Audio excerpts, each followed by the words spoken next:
Bonjour mes amis et bienvenue à nouveau. Nous sommes mercredi. Je viens de rentrer de l'entraînement avec mon unité militaire. J'ai été appelé pour 4 jours.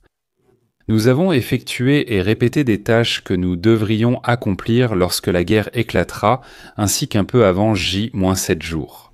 Et je vais vous montrer ici sur mon Instagram, vous pouvez voir quelques photos de cela. Pour suivre mes séjours en Ukraine ou mon entraînement militaire, consultez mon lien Instagram en description.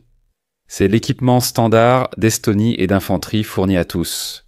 Nous avons un fusil automatique Roche des États-Unis, 4 chargeurs et le reste de l'équipement était tout neuf.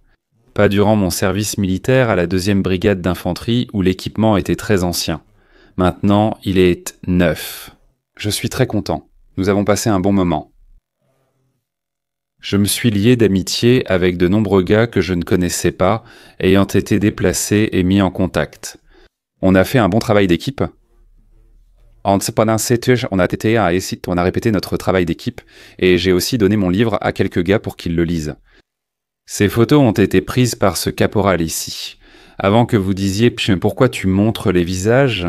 Pourquoi tu ne respectes pas l'opération de sécurité? Ce n'est pas un secret. Ces personnes publient-elles sans même mettre ces photos? On en a discuté. Parfait. Rendez-vous sur mon Instagram et abonnez-vous pour voir ça plus tard. Passons au sujet. 21 octobre. Donc hier, l'Ukraine a utilisé des Storm Shadow sur le sol russe. Ils ont frappé une usine chimique à Bryansk. Et je veux vous lire 2 paragraphes de la British Broadcasting Corporation parce que ils le résument très bien.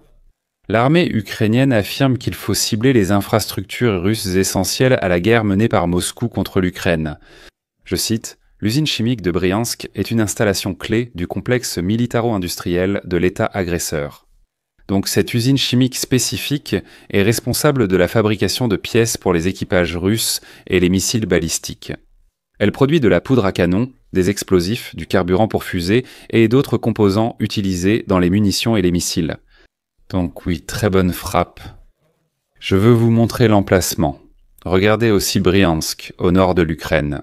C'est un oblast russe avec la ville de Bryansk. Au nord-ouest de la ville se trouve l'usine chimique utilisée par l'Ukraine avec les Britanniques et les Français. Storm Shadows.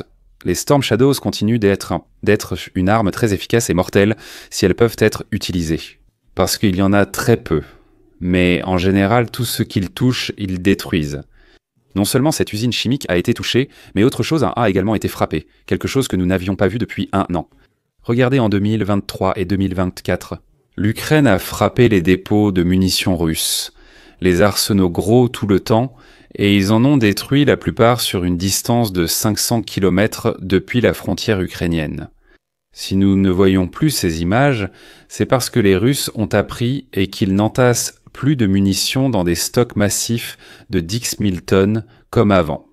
Mais parfois tout tourne mal et des informations fuient. Donc en plus de l'usine chimique, hier les Ukrainiens ont également frappé le 67e arsenal gros à Karatchev, dans l'oblast de Bryansk, qui avait déjà été frappé il y a 1 an. En 2024, il a également été frappé. Ces munitions sont généralement stockées. Vous pouvez le voir, n'est-ce pas? Voici à quoi ressemble un entrepôt de munitions typique.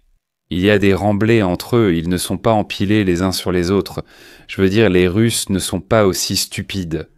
Ils ont bien des remblais entre eux, certains sont même enterrés, mais ils restent quand même assez proches. Si vous les frappez avec 10 à 20 drones, si vous enflammez 10 à 20 tas de munitions différents, les explosions secondaires font exploser les munitions, brûlent les munitions autour de l'épicentre et enflamment d'autres stocks. Il reste possible de provoquer une grande explosion avec des explosions secondaires. Voilà ce qui s'est passé dans l'oblast de Bryansk. Maintenant, allons au Daghestan car il y a eu une attaque massive de drones ukrainiens contre l'usine de raffinage de pétrole Darkneft Product. Et la raison pour laquelle je veux vous le montrer, c'est parce que nous avons une de ces vidéos qui nous montre exactement ce que les drones ukrainiens ciblent.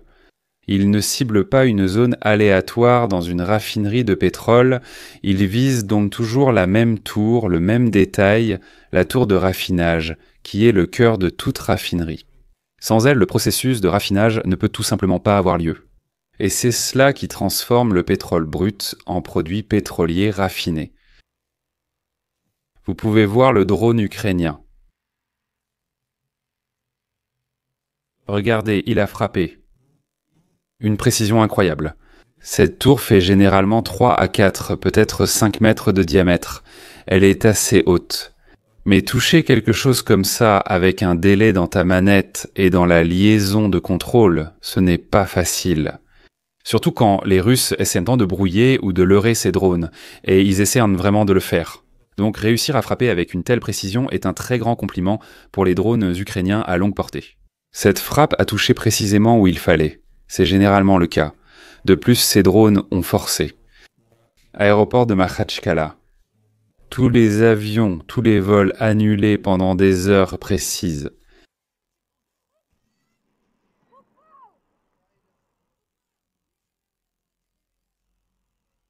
Cela a de nouveau frappé, réduisant un certain pourcentage de la capacité globale de raffinage de pétrole de la Russie, les poussant encore plus loin dans leur crise de la dette. Nous examinerons cela à la fin de cette partie sur l'économie russe. Ils affrontent une grave crise de la dette qui menace le pays. C'est juste un autre symptôme de cela, de l'économie russe qui est en déclin. Allons à Surgout, qui est la capitale pétrolière de la Russie.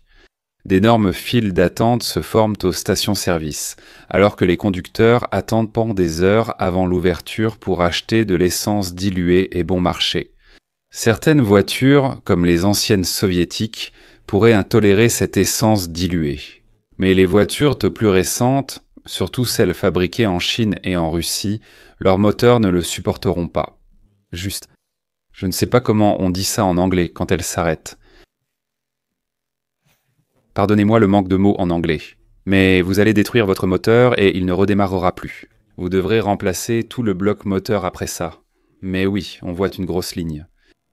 Dans cette même région, les Russes produisent beaucoup de pétrole et de gaz, raffinent le pétrole et fabriquent des produits cartagesiers.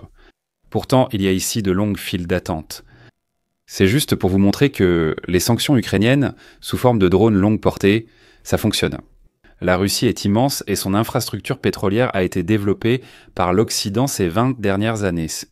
Donc cela prend beaucoup de temps et nécessite de nombreux coups, des centaines de frappes contre sa capacité de raffinage du pétrole, mais cela montre des signes de faiblesse. Maintenant, quelque chose sort de l'ordinaire, car pour la première fois, 2 raffineries de pétrole dans l'Union européenne appartenant à la Russie partent en flammes. Je sais, la phrase est étrange.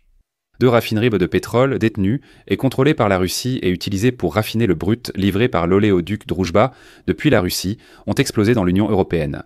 Comme nous le savons tous, l'Ukraine s'est concentrée sur l'oléoduc Droujba, frappant différentes stations de pompage dans les oblasts russes. Ainsi, l'oléoduc Droujba ne serait plus physiquement capable de pomper du pétrole brut vers l'Union européenne, notamment vers la Slovaquie et la Hongrie. Des raffineries de pétrole utilisent le pétrole de Droujba et ne sont plus la propriété d'entreprises russes, mais restent contrôlées par certaines sociétés russes. Premièrement, la raffinerie Petro-Telucoil en Roumanie, détenue par la Russie, et deuxièmement, la raffinerie MOL Danube dans le régime fantoche du Kremlin, en Hongrie. Les deux ont brûlé, comme le montre la vidéo.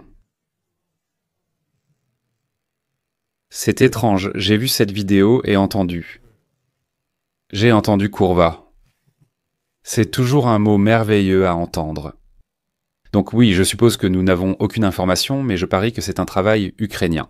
Ils veulent vraiment s'assurer que l'Union européenne se libère de sa dépendance au pétrole russe. Puisqu'encore en 2025, plus de 10 milliards d'euros ont été injectés par l'Union européenne dans le budget russe en achetant du gaz et du pétrole. Donc oui, les Ukrainiens j'espère vraiment que ce sont les Ukrainiens qui ciblent ces capacités de raffinage détenues par les Russes sur le sol de l'Union européenne. C'est une situation très étrange, je sais. Jetons un coup d'œil à la situation macroéconomique, un véritable problème de déficit russe. Et ils ont effectivement un énorme déficit public, surtout que certaines de leurs oblasts enregistrent cette année des 30, 40, voire 50%, ce qui, si vous connaissez un peu le fonctionnement des gouvernements, est absolument énorme. Je vais vous lire la situation de certaines oblasts russes, pour que vous compreniez bien. La situation générale en Russie. La région d'Arkhangelsk, qui compte environ 1 million d'habitants, disposait de 50 millions de roubles, soit 620 000 $ en réserve, ce qui représente seulement 0,03% de son 156 milliards de roubles, moins de 1% réserve de la Kalmoukie. Les 40 millions de roubles restants représentaient 0,1% de son plan de dépenses annuel. Donc c'est l'argent à dépenser qu'il leur reste par rapport à leur budget annuel. Dans la région de Volgograd, les réserves ont chuté à 100 millions de roubles, soit 0,04% d'un budget annuel de 196 milliards en... C'est selon les données de septembre. Donc il y a un mois, ils étaient bientôt tombés à la ligne zéro. Il ne restait plus rien. Pour les 4 derniers mois de cette année, la région de Belgorod ne disposait plus que de 200 millions de roubles, soit 0,1% de son budget de 184 milliards d'okwan de roubles. En gros, ces régions russes spécifiques sont en faillite. S'ils ne reçoivent pas une injection massive d'argent de Moscou, du gouvernement central, ils feront simplement défaut sur tout ce qu'ils entreprennent. Je veux dire, ils doivent payer pour le déneigement, pour l'éclairage public, tout ce que les gouvernements locaux font dans votre pays et aussi en Russie. Tout cela demande de l'argent. Et s'il n'y a rien à payer, ces travailleurs pour l'infrastructure, les OMAHAN, les hôpitaux, le chauffage, l'électricité, les chauffeurs de bus, tout ce que fait le gouvernement municipal, ces gens ne seront pas payés et ce sera un carnage. Ils n'ont plus d'argent. En septembre, les réserves de Mourmansk sont passées sous 1 milliard de roubles, soit 0,7% de son budget annuel. Cela suffit pour environ 2 jours de dépenses. Il existe une liste d'oblasts russes qui n'ont plus qu'1 à 7 jours de fond avant d'être complètement à sec. C'était en septembre. Maintenant, nous sommes en octobre. Au total, 67 régions ont terminé leur premier semestre dans le rouge. Ce qui signifie que le gouvernement devra payer pour le second semestre. Et ils ne le font pas. Vraiment pas. Il va simplement y avoir une vague de défauts de paiement, de salaires impayés. Imaginez que vous travaillez pour l'administration locale, pour la mairie. Ils ne vous payent tout simplement pas. Voilà, vous ne recevez pas votre salaire mensuel. C'est tout. Il n'y a rien. Ils ne peuvent pas vous payer. Donc oui, je dresse un certain tableau. L'économie russe, c'est foutu, et c'est ce que je décris, c'est la réalité. Mais si nous allons sur la ligne de front à la fin de cette vidéo, c'est l'inverse qui est vrai. Pokrovsk. Gopian, ils sont vraiment en mauvaise posture pour les Ukrainiens. Les Russes ont pénétré jusqu'au centre des 2 villes. Nous allons y jeter un œil, mais nous n'y sommes pas encore. C'est juste pour vous faire savoir que la situation est tellement contrastée. L'économie russe subit des coûts énormes, et sur la ligne de front, l'Ukraine subit aussi des coûts énormes. D'accord, continuons sur le défaut de paiement, le défaut de tout le pays russe. Le pays russe s'approche du défaut de paiement. En septembre, 163% des dépenses du budget fédéral ont été consacrées au service de la dette intérieure sous forme d'obligations. Voyez, cette ligne blanche indique septembre 2025, le montant des dépenses. 15 sont allés au service des obligations où ils en distribuent de plus en plus. Et les Russes, vous vous demandez s'ils n'ont pas l'argent pour payer les salaires depuis septembre 2025, que font-ils? Le gouvernement central émet sans cesse de nouvelles obligations. En gros, ils empruntent à leur propre population et ils obligent les entreprises à acheter ces obligations. Donc ils forcent les entreprises à prêter à l'État. Et avec cela, les intérêts des obligations et le service de la dette augmentent. Dépenses du budget fédéral de la Fédération de Russie pour le service de la dette publique détenue par sa propre population. Vous pouvez voir que cela augmente très rapidement. C'est ce que fait n'importe quel pays. L'Allemagne. La Première et la Seconde Guerre mondiale l'ont fait. L'Allemagne aussi. Chaque pays en guerre qui n'allait pas bien ou qui avait besoin de nous l'a fait pendant les 2 guerres mondiales. Je veux dire, tout le monde le fait. Si tu gagnes, tu vas. Rembourse ton peuple. En cas de défaite, le pays subira un effondrement économique majeur. Le Kremlin gagne généralement de l'argent grâce au pétrole et au gaz, le coût pour la Russie étant d'extraire un baril, de l'acheminer, puis de l'exporter ou de l'envoyer par pipeline. Le prix moyen général, qui varie bien sûr, est d'environ 15 $ américains par baril. Certains disent 45, mais non, c'est 15. Les Russes te paient en 15 pour extraire un baril. En ce moment, le prix de l'Oural est tombé à 47 $ par baril. Avant, c'était 80, 70, 60, 50. Maintenant, c'est 47. Le Brent est en hausse, bien sûr. Environ 15 de plus l'Oural se vend avec une remise. Donc les Russes obtiennent toujours près de 200% de surplus sur le prix. Mais ils ont fait leur budget avec environ 70 $ le baril, ce qui est le cas. Corrigez-moi si je me trompe. 450% de revenus supplémentaires, donc on pourrait penser « Oh, ils obtiennent encore 200 de l'argent en plus sur ce qu'ils produisent ». Eh bien, leur budget avait en prévu beaucoup plus. Donc ils ont un déficit énorme, vraiment énorme. C'est difficile de décrire à quel point il leur manque de l'argent en ce moment, et les prix du pétrole baissent dans le monde actuellement. Globalement, Brent et Urals. En plus de cela, la Russie perd son statut de plus grand fournisseur de gaz au monde. Elle conserve ce statut pour l'instant. La Russie exporte environ 151 milliards de mètres cubes de gaz. Aux États-Unis, c'est 129, mais cela changera bientôt. La Russie est restée le plus grand acteur du marché mondial du gaz pendant des décennies, même en 2024. Environ 151 milliards de mètres cubes en 2025. Les livraisons de gaz russe par gazoduc devraient rester similaires à l'an dernier, alors que les exportations de gaz naturel liquéfié diminueront de 2% au même moment, selon les prévisions du département américain de l'énergie. Maintenant, c'est le moment où les États-Unis bottent le derrière de la Russie. Les exportations totales du pays atteindront 155 milliards de mètres cubes par an, ce qui permettra aux États-Unis de dépasser la Russie et de prendre la première place mondiale en termes de volume d'approvisionnement en gaz. Premièrement, les États-Unis prennent, des clients à la Russie. Deuxièmement, quand les États-Unis augmentent leur production, cela fera baisser le prix du gaz. Le gaz américain coûte plus cher que le gaz russe, mais cela impacte tout de même la Russie dès qu'un pays augmente sa production de gaz. Je suis d'accord avec ça.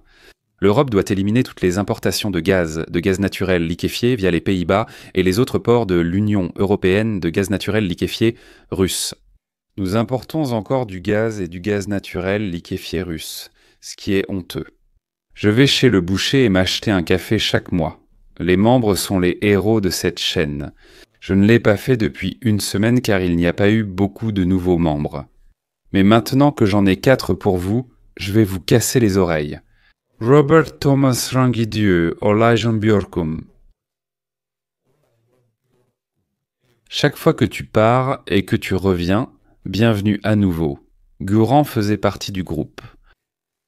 Je suis content que ta langue est, et tu sais, avec les points, je ne sais pas. Turquie. Les Hongrois et les Estoniens l'ont. Tu viens d'où? Gourana, Vaspak. Content de voir des lettres familières. Je vais aussi te lire un bon commentaire d'une vidéo précédente. Je parlais dans la vidéo précédente de l'infanterie navale russe, de leur histoire et de la façon dont ils ont été décimés en Ukraine, et Piterok a dit ceci. L'infanterie navale russe a toujours été de la chair à canon. Pendant la Seconde Guerre mondiale, des milliers de marins sans emploi, ce sans navire, ont été enrôlés et formés. Ils ont formé des bataillons navals improvisés qui étaient entièrement sacrifiables, tandis que les véritables bataillons d'infanterie de la marine étaient gardés en réserve et utilisés lors de quelques batailles clés. Comme tu l'as dit, ils ont de bons agents de presse, n'est-ce pas ? Comme toutes les unités d'élite russes, les Sitnik, ou l'infanterie navale, ils ont une excellente presse, de superbes vidéos de ces gars qui casquent des briques avec leur tête, font des saltos arrière et simulent des combats au couteau la nuit. Mais leur historique d'assaut, je veux dire, leur passé sur le champ de bataille n'a pas été très bon, et maintenant l'Ukraine l'a démontré. Ces gars-là sont simplement utilisés comme de l'infanterie ordinaire qui avance comme n'importe quelle autre infanterie sous le feu, sans faire ce pour quoi ils ont été formés et prévus. Maintenant, mes amis, passons à la section du front. Et j'ai plein de vidéos pour vous aujourd'hui. Analysons-les et regardons-les ici. Les Russes font une autre attaque générique à moto, comme ils le font toujours. Les motos n'empruntent pas ces champs parce qu'ils sont remplis de mines papillons, anti-infanterie et anti-chars. Ils suivent cette route et ont déployé 2 écrans de fumée. De la fumée d'artillerie ou de la fumée délivrée par un drone sur les 2 côtés de cette route. Vous pouvez en voir un ou 2, donc cet écran de fumée est là. Les Ukrainiens auraient du mal à les atteindre avec des tirs directs, mais les drones le peuvent.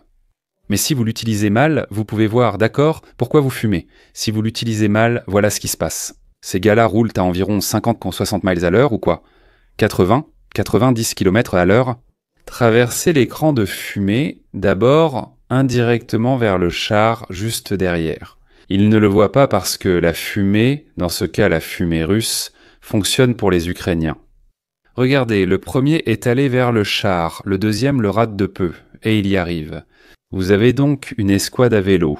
Ils attaquent, ils déploient dans le rideau de fumée, et ce ne sont pas les Ukrainiens qui les éliminent un par un, c'est leur propre char brûlé. Après la fumée, observez le deuxième motard. Il s'arrête puis repart aussitôt, réalisant ce qu'il a évité. Il sait que tous vont le percuter et qu'il sera le seul survivant. Donc, foncer ne sert plus à rien. Il va faire demi-tour, regardez le troisième. Mais bam, dans la fumée, dans le char, il laissait passer 4e, 5e, bam. C'est une montagne de viande, seul celui qui a survécu fera demi-tour. Les autres se sont juste écrasés. Il n'y avait pas d'Ukrainiens impliqués, c'était des Russes. Leur fumée et leur char en feu. Et tout un groupe de motards a été éliminé par eux-mêmes avec ces motos. Et avec la Rasputitsa de la saison des pluies et de la boue qui s'installe, les Russes cherchent aussi leur collecte de fonds, leurs civils pour les aider. Et ici, le propagandiste russe Solovyov entre en jeu. Vous savez, ces gars dans la vidéo précédente utilisaient d'un tour des motos. Les Russes utilisent aussi des buggies. Ces buggies spécifiques y sont donnés par Solovyov et ses donateurs, ses campagnes. Regardez-les. Cela semble être un métal très tendre et du bois. Et ceux-ci ne semblent pas avoir la moindre garde au sol.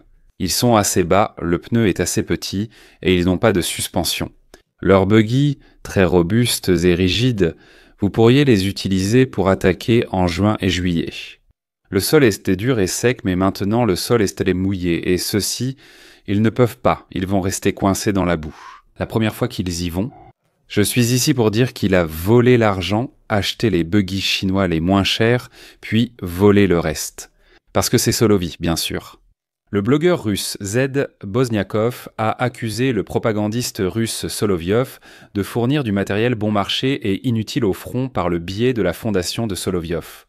Plus précisément des buggies que les soldats russes abandonnent simplement pour qu'ils rouillent et ne veulent même pas utiliser, a écrit Bozniakov. De la part des combattants de l'opération militaire spéciale, voici les buggies de Solovyov et de sa fondation qu'il nous a fournis. Ce ne sont que du métal, du bois et une petite unité motorisée. Nous n'avons même pas pris la peine d'envoyer cette honte sur la ligne de front. Ils pourrissent et rouillent simplement à l'arrière. Cette merde va se coincer dès le premier obstacle qu'elle rencontre et leur vitesse est extrêmement faible. Tous les drones First Person View seront à toi. Solovyov a tourné des vidéos tape à l'œil avec cette camelote pour le rapport. Et oui, je dirais que le prix en Russie pour l'un de ces appareils, que ce soit en Chine ou en Russie, peu importe, le prix est très bas. Regardez la direction, le système ou la technologie de direction.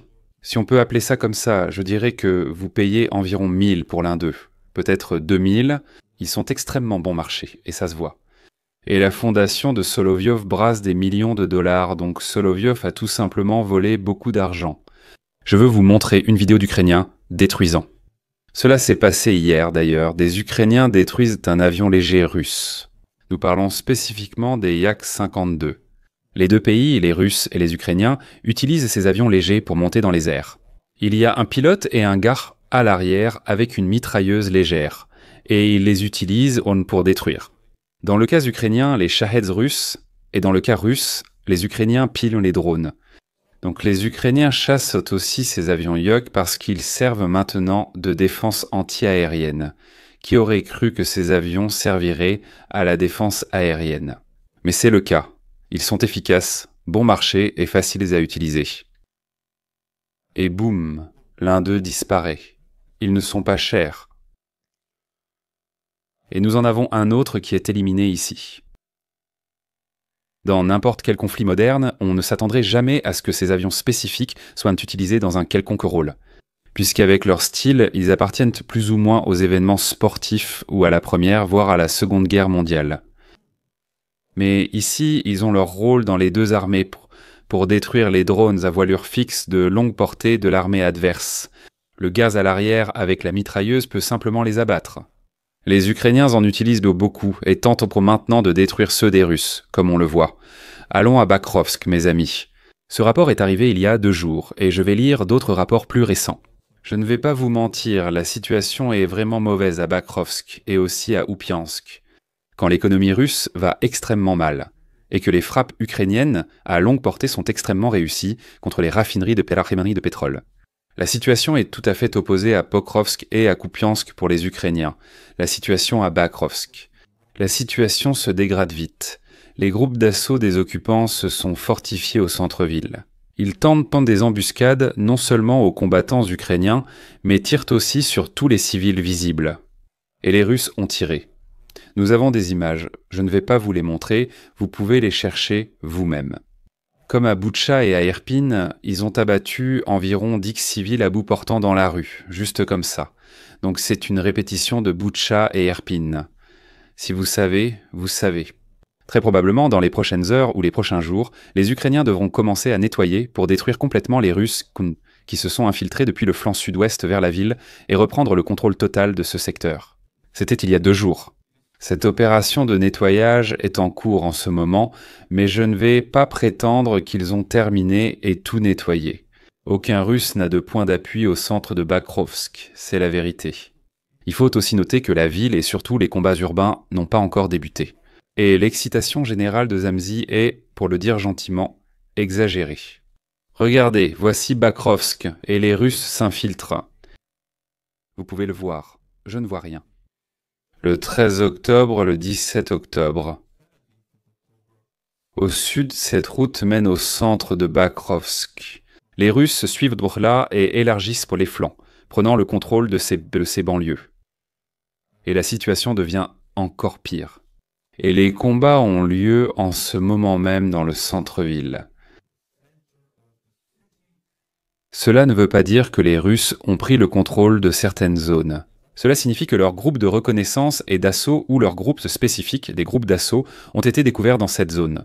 Les Ukrainiens observent ces vidéos, puis utilisent des drones first-person view et de l'artillerie pour détruire des bâtiments entiers. Il y a une option ou une possibilité que les Ukrainiens repoussent complètement cela et le coupent. Mais cela n'est pas encore arrivé. Certains l'affirment, moi non. Pour l'instant, nous avons juste beaucoup de vidéos.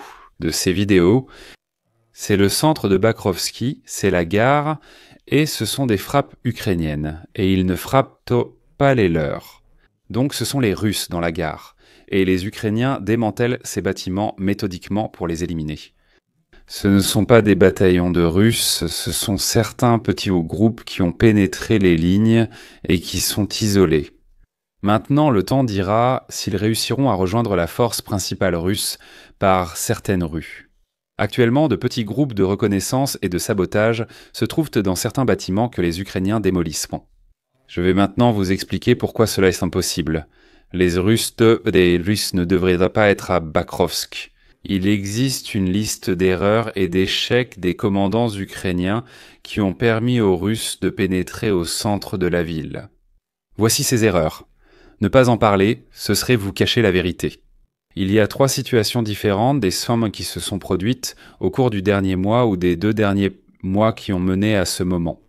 Et à cause de ces 3 situations différentes au cours des 6 derniers mois. Ma prédiction est que l'Ukraine mènera un combat efficace mais lent. La retraite de Pokrovsk ressemble à Bakhmut et Avdiivka, les Russes subissant d'énormes pertes mais prenant Pokrovski à la fin. Regarde ça. Premièrement, une situation où un commandant de brigade a menti ou dissimulé la perte de position dans la zone de responsabilité. Donc le commandant de la sous-unité n'a pas signalé le problème.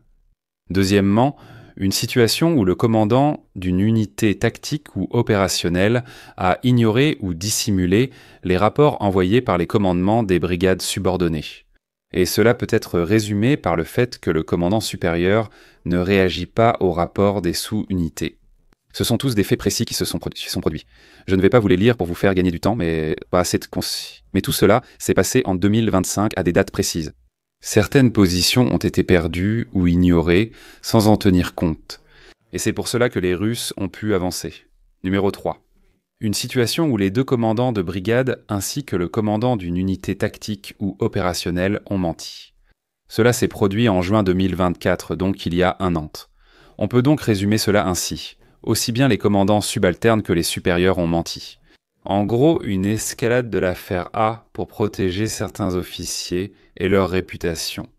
Il y a un problème à ce sujet. Il y a des officiers supérieurs qui donnent à l'armée ukrainienne des ordres politiques venus d'en haut et d'en haut sans tenir compte de la situation sur le terrain. Le même problème existe chez les Russes, mais à une échelle bien plus grande. Mais il existe aussi chez les Ukrainiens. Et cela se traduit immédiatement par des pertes massives, et des positions tenues qui ne devraient pas l'être, ou des positions perdues qui ne devraient pas l'être. Je pourrais entrer dans les détails ici, mais cela prendrait beaucoup de temps dans cette vidéo. Je viens de le résumer de façon très générale. Le fait est que certaines positions autour de Pokrovsk ont été signalées comme ayant été dépassées. Il y a quelques mois, et elles n'ont pas été signalées pour préserver la réputation de certains commandants. Ensuite, les Russes ont avancé encore, et lorsque cette information est finalement remontée, il était déjà trop tard. Et cela s'est produit à de nombreuses reprises.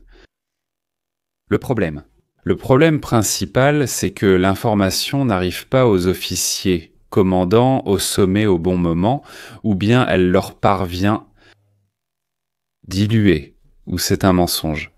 Ils déforment la situation. La véritable information ne leur parvient pas en temps réel. Les commandants craignent pour leur position et réputation. Un autre problème de l'armée ukrainienne, aussi valable pour les Russes, mais je me concentre sur le cas ukrainien pour l'instant, parce que je pense que peu de chaînes en parlent, celles que vous regardez, parce que je sais ce que vous regardez, je le vois dans les statistiques YouTube. Et je sais de quoi ces gars-là parlent, et ils ont tendance à ne pas parler des problèmes ukrainiens, et je pense que vous devriez être au courant de cela. La pénurie de main-d'œuvre en Ukraine demeure un problème majeur alors que octobre 2025 s'achève. Cela fait 2 ans que nous avons commencé à alerter sur le déficit croissant. Le déficit est maintenant estimé à environ 10 000 soldats par mois. Sur cette période, cela représente plus de 21 000 soldats qui n'ont jamais été relevés, formés ou déployés pour renforcer les défenses. Bien qu'il y ait de nombreux hommes et femmes âgés de 25 à 40 ans éligibles, les progrès de la mobilisation restent limités, ce qui continue d'encourager la Russie. Chaque mois de retard aggrave le manque visible sur l'ensemble du front, où les unités ukrainiennes peinent à reconstituer leurs effectifs. Certaines unités sont sur le front depuis 2 ans sans rotation. Leur stabilité mentale et leur capacité de combat sont à peine à 30%.